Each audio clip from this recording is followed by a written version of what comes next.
Menina, que bom então que você veio. Pois é, já podia ter resolvido dizer, eu já não queria se apurar, já tinha resolvido, não teria problema. Socialista. Muito obrigada, Lilian, viu, aqui, por essa dedicação de chamar todo mundo, né, de disponibilizar o espaço. Realmente, para mim, não tem preço isso. Muito obrigada mesmo. E meu nome é Daniela de Medeiros, né? Eu sou daqui de Natal mesmo, já passei aí um tempo morando em Paraty, voltei recentemente de Paraty e estou agora aqui, por enquanto também, né? Então, aproveitar ao máximo aqui essa cidade que tem uma energia diferente, que a gente pode realmente trabalhar. Realmente aqui tem uma energia para a gente trabalhar os antepassados, os ancestrais, né? A gente às vezes está muito influenciado por uma energia que vem de gerações atrás e muitas vezes a gente nem sabe o que é que acontece, que a gente age de uma certa forma, a gente vive de uma certa forma, por mais que a gente conscientemente queira viver de uma outra forma, viver outras experiências, a gente não consegue porque ainda tem um emaranhamento lá atrás. E aí quando eu começar a falar um pouco mais dessas leis do amor, a gente vai aprofundar um pouco mais sobre isso. E as 3 leis do amor, elas existem independente de eu querer ou não, né? Então, não é assim uma coisa assim que, será que é isso mesmo? Não vou discutir com isso. Vamos discutir aqui, vamos ver se não tem como engabelar essas leis. Não tem como, é igual você querer começar a flutuar aqui agora, porque você determinou que a lei da gravidade não existe. E essas leis, elas foram observadas por Bert Hellinger. Ele foi padre na década de 1970, ele também estava durante a Segunda Guerra Mundial, ele era um adolescente durante a Segunda Guerra Mundial, e isso é muito interessante que ele conta na história dele, muito pouca gente sabe disso, porque ele contou isso só em um livro dele que é bem antigo. E ele tinha 16 anos, 16, 17 anos, quando estava na Alemanha, né? E os americanos entraram na casa dele para levar ele, ele foi no comboio com os americanos, e em um dos dias lá que eles estavam lá aprisionados, ele e um amigo dele, o colega dele, né, vizinho, o americano olhou para ele e disse assim: vá embora e faça conta que eu não vi. E ele disse que aquilo começou uma grande interrogação dentro da alma dele. O que é que ele tinha de tão especial, o que fez com que ele fosse liberado? Porque muitos alemães foram mortos, né? E aí ele, depois disso, que a guerra acabou, ele foi, fez a formação como padre e foi convidado para ensinar nas tribos Zulus. E quando chegou nas tribos Zulus, ele começou a observar que ele tinha muito pouco para ensinar com o cristianismo. E ele começou a observar como os Zulus viviam tão em harmonia. Ele nunca tinha visto uma sociedade viver tão em harmonia como ele via as famílias ali dos Zulus. A gente já viu muito até na internet que tem um vídeo, que tem até uma palavrinha que fala, né, que os africanos... Como é o nome? Ubuntu. Ali é um detalhezinho que essas comunidades africanas, não é toda a África, né? São algumas comunidades que mantiveram essa forma de viver, né? Geralmente são muito pequenos, são grupos muito pequenos que vivem ainda dessa forma. E ele começou a observar, uma das coisas que ele começou a observar era essa satisfação de viver. Não tinha esse questionamento, o que é que eu vou fazer da vida, qual é o meu propósito, qual é a minha missão. Eles simplesmente estavam vivos e viviam satisfeitos por estarem vivos. Não tinha tanto pensar sobre a vida, tinha simplesmente o viver. E outra coisa que ele observou, que depois eu descobri aqui nas minhas pesquisas, que lá no Rio de Janeiro só teve um autor, um pesquisador francês, que chegou a essa conclusão, que ele foi pesquisar com os índios, porque as histórias que a gente ouve contar são a versão dos portugueses, e esse único pesquisador francês que veio naquela época, né, entre 1500 e 1600, ele aprendeu a se comunicar com aqueles índios, que ainda existiam, hoje não existem mais, e os índios eles tinham um ritual de quando acontecia um assassinato na tribo, ou uma outra tribo assassinava alguém da tribo, eu já trouxe aqui para o Brasil, né? Mas aí os Zulus depois a gente se aprofunda mais. Mas ele viu que eles tinham essa cultura. Se você é de outra tribo, você matou alguém da minha tribo, então eu chamo você para você conviver junto da minha tribo. Então ele passava um ano inteiro participando daquela tribo, ele era criado como um filho de todo mundo. E no final desse 1 ano, é como se ele desenvolvesse um amor ali por aquela outra tribo, mas para pagar da mesma forma, para se tornar igual, para não ficar descompensada, né, a energia ali da tribo, da alma, daquela família, daquela estrutura ali que eles tinham, daquele sistema. Eles, com 1 ano, eles faziam um ritual para matar também aquela pessoa. Mas isso só acontecia depois que ela começava a amar todos daquela tribo. Ou seja, quando ele começava a perceber que o grupo dele, a tribo dele não era melhor nem pior do que a outra tribo.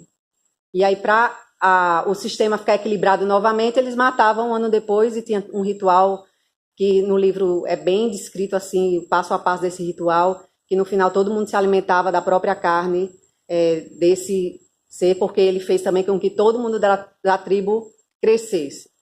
E aí, se a gente traz isso para hoje, se a gente não tem uma certa consciência, a gente fica indignada, a gente fica, que horror, como é que um humano comeu outro humano, e aí a gente fica só na superfície da profundidade que tem isso para o equilíbrio da alma de todo mundo que vive num sistema. E é isso que as 3 leis tratam.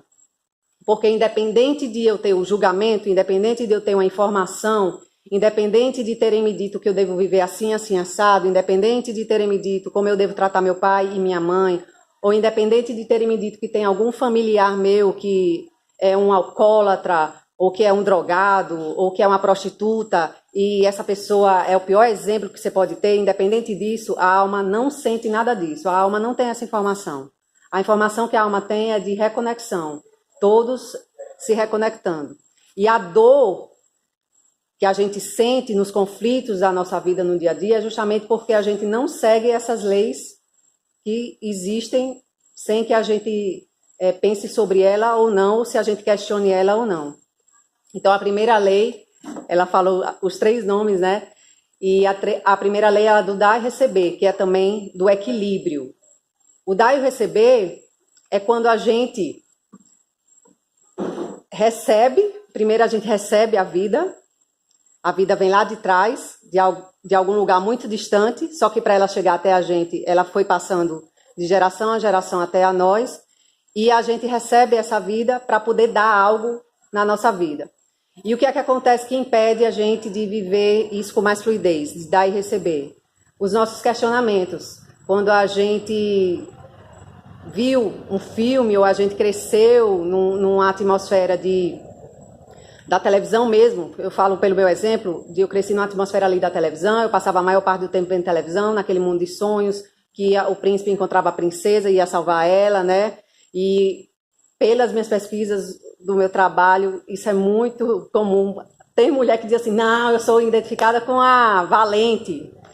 A Valente veio de 10 anos para cá, o filme, que ela vai, não precisa de homem nenhum para salvar ela. Só que a gente foi impregnada absolutamente pelaquela historinha da princesa que está sempre esperando o príncipe.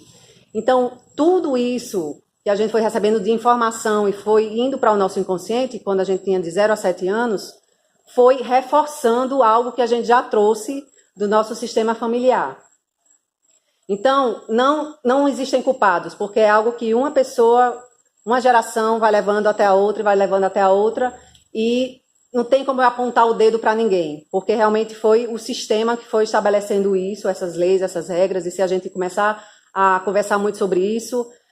Outro dia eu estava conversando com a pessoa, a gente chegou até em Judas e Jesus. Quem, ali, se a gente for olhar no dar e receber, quem foi que deu e quem recebeu? Quem está deixando de receber? Né? Quem está deixando de estar conectado com esse todo, né? A partir do momento que a gente toma consciência que existe essa lei de dar e receber, a gente começa a abrir um pouquinho essa percepção, de repente, nesse caso que me veio agora, de que Judas fez o papel dele muito bem. Em vez de eu ir naquele dia, tem um dia específico, né? Durante a Semana Santa, Sexta-feira. E todo mundo vai lá e dá as pauladas nele, né? E então, para a gente perceber como é uma coisa automática. E aí o chamado, quando a gente começa a estudar essa lei, é perceber no que é que eu estou deixando de receber, se eu dou tanto. Esses são os maiores questionamentos que as pessoas falam para mim, né? Eu dou tanto, eu me dou tanto, eu me esforço tanto, mas vivo cansada, vivo estressada. E isso tá, quando a gente vai identificar, está faltando receber algo. E é muito interessante que um exercício simples, por mais que a gente não saiba o que acontece lá mesmo no fundo, não tenha tomado consciência ainda, um exercício simples é saber se eu estou criticando ou julgando alguém. Então, se eu critiquei ou julguei alguém, já é uma sinalização de que eu não estou recebendo a vida como ela é. E é muito interessante também como a gente vê pessoas de várias classes sociais, e independente da classe social também, tem as pessoas de uma classe social mais baixa, que essa pessoa vê a vida de uma forma maravilhosa, uma oportunidade única.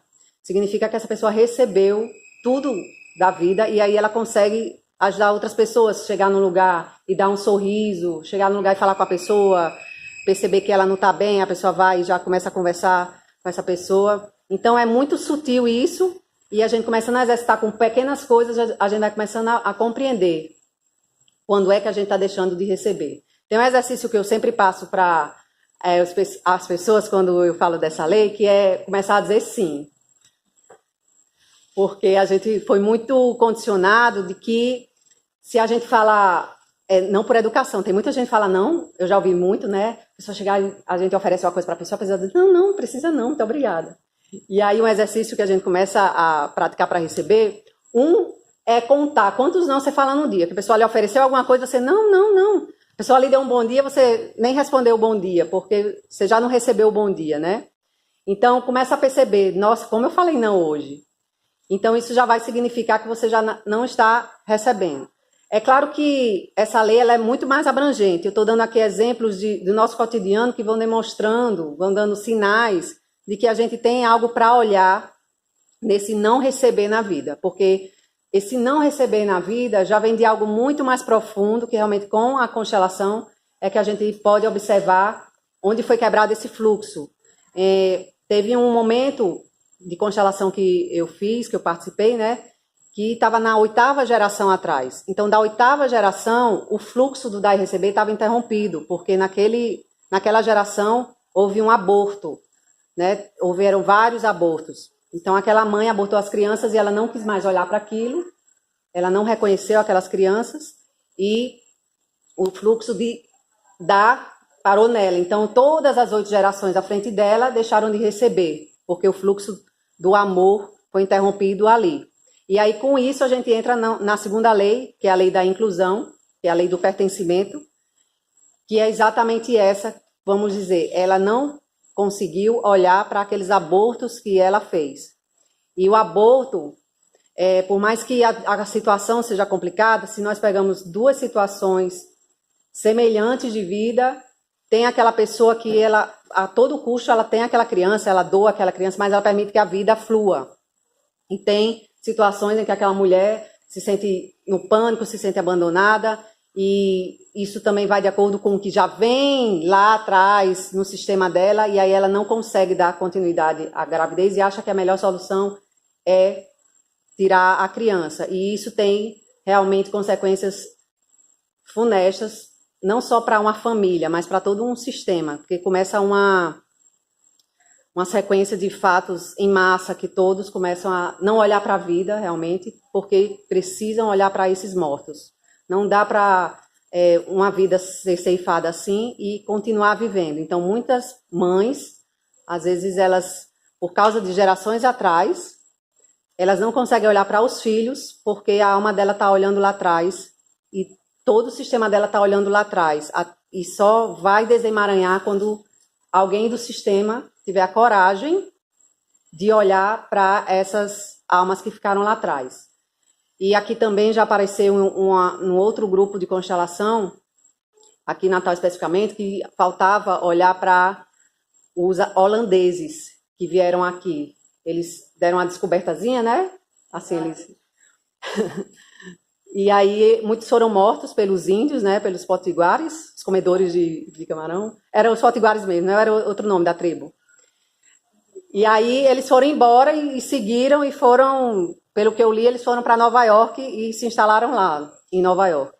Então, a gente tem muita história que a gente não sabe e numa constelação não é preciso a gente saber dessas histórias, porque a constelação ela vai mexer com a força da energia que está ali realmente acontecendo. E eles estão, os estudiosos, né, da constelação, da religião e ciência, eles estão cada vez mais aprofundando em relação a essa energia de que movimenta isso tudo aqui, que pode ser o tema da próxima palestra que a gente vai ter em março, né, Lina? De falar dessa energia que existe aqui, que existe em todas nós aqui, está tudo completamente... E que ela não trabalha com questão de passado nem de futuro, né? Exatamente. Por isso que traz para o momento. Exatamente. Porque, além disso, a física quântica já está comprovando que existem várias dimensões acontecendo nesse instante. Nem tem passado, nem futuro, nem presente. Eu estava agora à tarde assistindo um filme com meus filhos, Homem-Aranha Multiverso. Homem-Aranha Multiverso. Que o Homem-Aranha da terceira dimensão vai para um universo paralelo.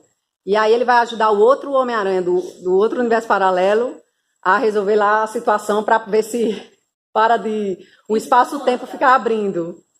Então, essas informações são muito novas, mas desde Max Planck já está acontecendo, né? Já está havendo esse movimento, então cada vez mais está expandindo para a gente se jogar mais nesse tipo de experiência e se deixar voltar a se reconectar com nossa essência, né? Com quem nós somos, para que a gente possa reconhecer tudo isso que passou lá atrás, que a gente possa conseguir fazer com que o fluxo do dar e receber volte a caminhar de novo para a nossa vida, e sempre com esse amor profundo, né? Esse amor que... Essas leis do amor, elas chamam para um amor que é um amor de responsabilidade. É um amor que eu assumo a minha vida, eu tomo as rédeas da minha vida agora e para em mim toda essa dor, todo esse desconforto, toda essa exclusão e toda essa interrupção de fluxo para em mim, porque a partir daqui vai fluir. A partir daqui, todos vão ser honrados, todos vão ser olhados. E para a gente fazer esse caminho, a gente traçar esse caminho, tem muito processo pela frente, porque a gente está muito machucada, está muito encouraçada, né? Com tantas coisas que a vida vem oferecendo, e principalmente pela forma que a gente foi recebendo as informações no decorrer da nossa vida, das nossas vidas, para quem acredita que elas aconteceram lá atrás e a gente está só continuando. Essas informações foram cada vez mais impregnando a gente de medo, então a gente vive sempre conectado com esse medo e a gente não olha para essa parte do amor, que o amor é o quê? Aceitar tudo como é, de uma forma resumida, né? Aceitar tudo como é, tudo como acontece, é olhar para o outro, olhar para um assassino e ver que ele foi conduzido para aquilo, porque ele precisa fazer parte desse quebra-cabeça enorme, né? E é como já dizia o teórico do caos, que fugiu o nome dele agora, ele veio até aqui em Natal há uns 15 anos. Se uma borboleta bate as asas lá no Japão, ela influencia aqui na gente agora, né? Então, se a notícia que eu vi essa semana, né, o iceberg caiu, uma grande camada de iceberg lá, influenciou lá no clima, né? A rota de ar frio, que ela sempre fazia uma rota assim, ela se dividiu e foi para 2 lugares diferentes, porque um iceberg lá não sei aonde caiu e foi desenrolando uma sequência de fatos. Então, no descumprimento dessas leis do amor, existe isso. Essa sequência de fatos vão acontecendo e aí a gente vai ficando atordoada, porque não entende nada do que está acontecendo e não confiamos no processo da vida, porque nós temos uma falsa ilusão do que é a vida.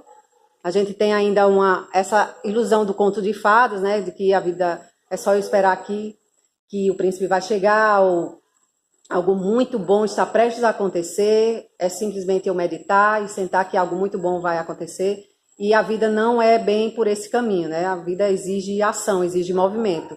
Então, se a gente fica muito parada aguardando que algo venha e aconteça para a gente, é a morte. Então, a morte é quando tudo para, e a vida é o movimento. Então, a terceira lei é a lei do honrar. Ou seja, quem veio antes de mim tem um lugar mais especial do que eu. E hoje isso está completamente inverso, né? No cotidiano, qual é o exemplo que a gente mais tem? A gente vê os filhos, as crianças, um menino desse tamanho, batendo na cara da mãe, na fila do supermercado. e a mãe não faz absolutamente nada. O que é que está por trás aí desse sistema, de um exemplo como esse? Uma falta do honrar. A pessoa está tão inconsciente que ela nem percebe, com certeza ela não honra a mãe, e de repente a mãe dela não honra a mãe, e aí o filho, ele repete toda essa desonra. Então, a mãe projeta naquele filho, na criança, ela vê como se fosse um adulto. Se ela não teve o pai dela presente, isso tem acontecido demais. Se ela não teve o pai dela presente, porque nossa geração terminou crescendo, os dois saíram para trabalhar, né? Antigamente a mãe ficava mais em casa, né? Mas na minha geração, pelo menos, os pais saíram para trabalhar, os dois, né? E a mãe começou a ficar muito estressada, porque minha avó, eu me lembro que ela era bem tranquilinha, né? Minha mãe já era estressada, porque ela tinha que trabalhar, tinha que cuidar de filho, tinha que cuidar da casa e por aí vai. E aí a gente ficou meio que sem acesso com nosso pai, essa geração. Então, a gente teve filho, isso eu descobri em 2011, que eu estava tendo filho para compensar a falta do meu pai. Isso foi uma constelação, uma das primeiras constelações que eu participei, em 2011. E aí, na hora que a consteladora falou isso para mim, ela foi bem direta, né? Cornélia, ela é uma alemã. Aí eu disse, menina, que história ali foi o maior choque da minha vida, porque eu estava adormecida. E quando ela falou isso, que eu estava tendo filho para compensar a falta do meu pai, ou como uma forma de eu chamar a atenção do meu pai, para que eu pudesse ter meu pai mais perto de mim, ali eu estava ferindo qual lei? Essa lei do honrar. Eu estava querendo colocar meu pai ali na minha frente, como se eu pudesse manipular isso. Percebem o que eu estou falando? Então, às vezes a gente tem um orgulho muito grande, que é totalmente revestido dessa couraça que eu falei, de que é melhor eu ter um filho para que eu modele ele, para que ele seja alguém como o meu pai, que eu não tive, que eu não sei nem como é. Então eu idealizo um pai, aquele pai perfeito, que faz tudo, que dá carinho, que dá atenção, que leva para aqui, que leva para acolá. E aí eu vou e tenho esse filho projetando, achando que meu filho, vou criar meu filho para que ele seja dessa forma. O que é que a criança começa a fazer? Ela começa a ficar rebelde, ela começa a ficar de todos os comportamentos que vocês já ouviram falar de criança, né? E nessa caída de ficha, realmente, meus filhos melhoraram. Eu tive 3 filhos homens. Olha aí, a tentativa, né? E é isso mesmo, a gente, nesse processo de se descobrir, que a gente vai começando a ter empatia pelo outro e começar a perceber que o outro também está vivendo o emaranhamento dele. E por isso que a gente sempre está à disposição aqui. Eu me identifiquei com isso, porque era uma dor muito grande, ao mesmo tempo é muito contraditório, né? Uma felicidade tão grande ter filho, só que inconscientemente eu tinha esse filho para substituir alguém lá atrás. A gente tem o pensamento de dizer que vai ter filho e vai ser uma mãe melhor do que a gente teve. Isso também não está honrando seus pais, né? Exatamente. Aí tem essa parte também, né? Primeiro, essa ausência do pai, porque eu contei que esse foi o meu caso, né? E eu queria compensar ali no filho. E também tem casos em que a mãe foi daquela certa forma, e aí a gente, no conto de fadas, ouviu falar que toda mãe é assim, assim, assado. Vai na casa da amiguinha, quando a gente é criança. Aí vê a mãe ali naquele momento, nossa, como ela é maravilhosa. Minha mãe é péssima, minha mãe é horrível, isso não se faz. E às vezes até um professor, uma professora, né? A gente está tendo até um projeto aí de pedagogia sistêmica, porque os professores também precisam olhar para esses pais dos alunos, porque às vezes eles estão, em vez de estar ajudando a criança, está aumentando o conflito na criança. Porque eles chegam para a escola, tem professor que faz isso, ainda em 2019, critica o pai e a mãe de tudo. Por que seu pai não trouxe você na escola na hora? Por que sua mãe não... E grita mesmo. Hoje meu filho de 6 anos estava dizendo que a professora grita. Eu disse, meu Deus. Mas vamos lá. A vida como é, né? A gente aceita. Se ele tem uma professora assim, se ele atraiu a professora assim na vida dele, está precisando aprender algo ali também. E eu também, né? A aceitar a coisa como se mostra. Porque quando a gente começa a observar a vida e perceber esse fluxo das coisas que vão acontecendo, a gente vai começando a aceitar como vai acontecendo, porque a gente não vai entender agora. Tem coisas que aconteceram 20, 30 anos atrás na minha vida e eu fui entender. Às vezes eu estou tomando um chá como esse aqui, aí vem a informação. Agora eu entendi aquilo que aconteceu há 30 anos, o que desenrolou para que fosse modelando a gente, para a gente ir acordando, né? Então, essas 3 leis têm sempre essa proposta de a gente ir acordando e despertando, para a gente parar de fazer o que a gente está fazendo e começar a observar a vida e começar a tomar novas atitudes. Muitas pessoas, às vezes, têm uma ilusão também, que já está na ilusão do conto de fadas, e então chega, às vezes, na constelação, na ilusão de que a constelação vai resolver tudo para mim. E a constelação não vai resolver. A constelação vai lhe mostrar uma verdade nua e crua, que a gente se recusa a olhar por causa do medo. E esse campo que se abre da constelação, esse campo morfogenético, é um campo que eu acho que é um campo de amor, né? Que o Hawkins, que estudou a escala das energias, né? Através dos hertz, eu acho que esse campo ele passa dos 500 hertz, né? E eu acho que quanto mais pessoas se unem, ele pode chegar até os 1000 hertz, né? Que é a energia da iluminação. Então vem uma luz de uma informação e como a gente está amparada por esse campo, a gente consegue finalmente olhar para aquilo. E quanto menos julgamento a gente tem, mais a gente vai acessar essa informação. E o mais interessante disso tudo também é que a gente consegue acessar essa informação de acordo com o que a gente está preparada para ver. Não é algo que vai me matar. Eu me lembro que a primeira vez que eu fui para uma constelação, eu fui com muito medo. E foi antes dessa com Cornélia, né? Foi em 2010, por aí. Eu fui com muito medo porque eu achava que ia morrer ali. Porque eu estava sentindo muito conflito dentro de mim, né? Você foi ser constelada? Constelada. Sim, a primeira vez que eu fui constelada. E aí, quando eu vi, eu sobrevivi, né? Na hora parecia que ia morrer, porque eu estava identificado com algum conflito lá atrás. Realmente eu não me lembro agora exatamente qual era a situação, né? E aí, nisso, já que a gente, Lilian falou isso da constelação medial, né? E da constelação sistêmica, a constelação sistêmica e a medial é como se fosse assim, a gente estivesse num trem e tem um vagão que o pessoal está ali fazendo a constelação sistêmica, tem o pessoal que está fazendo a medial, tem o pessoal que faz a constelação mais tradicional, como psicoterapia, né? E em 1980, quando Bert Hellinger começou a fazer a constelação, ela era uma psicoterapia realmente. Então a pessoa sentava aqui do lado dele, ele perguntava qual era a situação, o que estava acontecendo com ela, qual era a dor dela, e ela falava ali 30, 40 minutos sobre todo o problema dela, e depois ele dava um papel para cada pessoa, né? Ele dizia, você é o pai dela, você é a mãe dela, os envolvidos daquela história que ela tinha acabado de contar. Só que a partir do ano 2000, mais ou menos, ele começou a perceber que quando ele simplesmente deixava acontecer, no máximo ele perguntava do que se trata, e a pessoa dizia, tem uma dor na coluna, pronto. Isso começou a ser suficiente. E aí quando foi a partir de 2010, já tem na literatura dele, em 2015, quando eu fui na Alemanha, ter diretamente com ele essa experiência, não se fala nada.